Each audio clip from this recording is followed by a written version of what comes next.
les racines de la catastrophe, les stigmates d'un cran bleu qui ne cesse de dicter sa loi au grand dam des populations. L'avancée de la mer, une réalité, un véritable problème à Kafountine. Ce campement, lui, est en train de vivre ses adieux. Aujourd'hui, le visiteur ne constate qu'un site totalement en ruine. Sekou était le gérant du campement et c'est avec un cœur meurtri qu'il constate la situation. Très triste. Très triste. Ce que je voyais avant, maintenant, tu ne voyais même pas. Hein. Maintenant, je sors là, tu ne vois même pas de Toubab. C'est vraiment un campement qui avait l'ambiance, les gens, ils adoraient quoi. Parce que les gens, ils venaient partout. Tu viens, tu trouves les Américains, Hollandais, c'est toutes les nations qui se rencontraient ici quoi, à l'époque quoi. L'espoir de retrouver la situation d'avant semble mince. Pourtant, René Lambert, du nom de son propriétaire, avait consenti beaucoup d'efforts pour protéger le site. Les gars, tellement qu'ils ont dépensé beaucoup d'argent, ils ont été attaqués par l'érosion côtière, mais c'est vraiment triste quoi. Parce que le campement est déjà parti, tout est dans l'eau. Ouais, il n'y a personne maintenant ici. À Kafountine, le phénomène de l'avancée de la mer a été constaté depuis plus d'un quart de siècle. Autant ils étaient jusqu'à 150 et quelques mètres. Ouais, maintenant, le campement est dans l'eau. Ça fait plus de 30 ans maintenant. Hein. C'est des emplois qui vont à l'air. Parce qu'il n'y a personne maintenant. C'est complètement à genoux. Il n'y a rien. Même les emplois, il n'y a rien. Il n'y a pas de bâtiment qui fonctionne maintenant. Ouais. Vous voyez très bien tous les bâtiments qui étaient là. À l'époque, si tu étais là, vraiment, tu es toujours content. Mais maintenant, tu vois, tous ces pourritus là qui sont là, il n'y a rien. Rien, si ce n'est qu'un bâtiment fantôme pour un campement qui comptait une quarantaine de chambres. Question, qu'est-ce qui est à l'origine de ce phénomène désastreux? Ce phénomène est rendu très catastrophique par l'homme. Donc c'est la cause anthropique. Parce que vous voyez ici, de ce côté, il n'y a pas une grande érosion de ce côté-là. Il y a ce qu'on appelle la dérive littorale qui apporte du sédiment sur le littoral. Donc le littoral est nourri par le sédiment. Ici, on est sur le littoral, c'est un littoral meuble qui est différent du littoral rocheux comme à la presqu'île du Cap-Vert, comme à Dakar.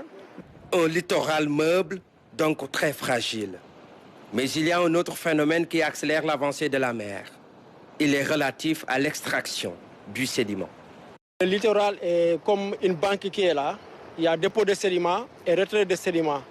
Donc s'il y a déficit de sédiments, les vagues sont obligées de pénétrer au niveau du continent pour arracher du sédiment afin de combler le bilan sédimentaire. Ici, il y a le prélèvement du sédiment. Vous voyez, c'est toujours l'action de l'homme.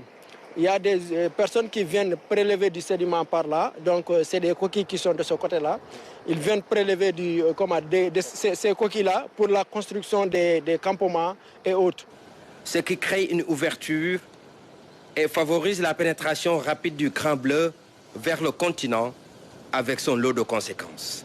10 ans auparavant, il y avait une forêt de filao là où nous sommes. Et présentement, il n'y a plus d'arbres parce que l'érosion a tout pris. Et il y a des infrastructures hôtelières qui sont aujourd'hui ruinées par l'érosion côtière.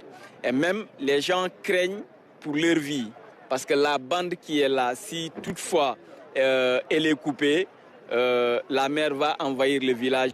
Face à cela, des solutions circonstancielles sont mises en œuvre par les populations, comme ces sacs de sable et ces épis.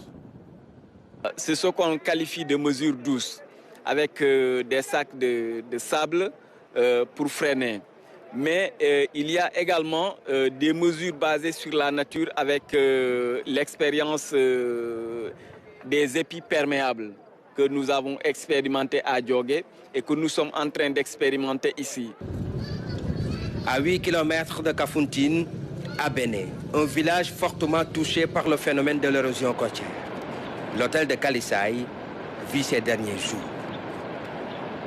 Le premier bâtiment qui était ici, il était à 150 mètres de l'eau. Maintenant, il est encore à 150 mètres dans l'eau. Deuxième bâtiment aussi, pareil. Troisième bâtiment, il est parti.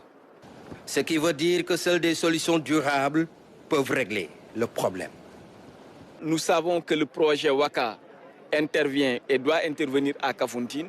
Nous avons établi un plan d'action vraiment de lutte contre l'érosion côtière que nous allons les soumettre. Et si toutefois ce plan d'action est adopté et réalisé, je pense que je ne dis pas qu'on va régler définitivement le problème de l'érosion côtière, mais on va l'atténuer de façon vraiment considérable. En attendant de voir le bout du tunnel, les populations continuent de nourrir de l'espoir avec toujours des solutions précaires. Pendant ce temps, la mer, elle, ne cesse d'avancer au risque de rayer certains villages de la carte.